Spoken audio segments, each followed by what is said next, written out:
I love you. I forgive you. Sabay-sabay na lang tayo. Let's work together. Let's work for the people of Manila. Let's work for the future of our children. And let's pray and work for a healthy Manileños in the city of Manila.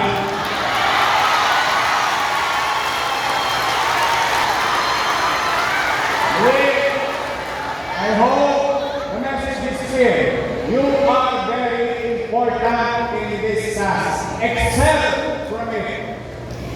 Do your best.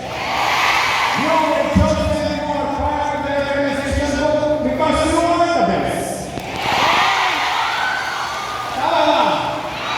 Are you the best? Yes. Children, boys, pahingan natin, are you the best?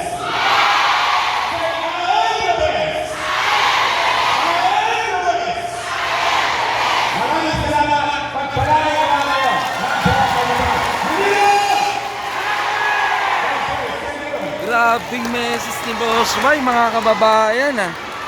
Woo!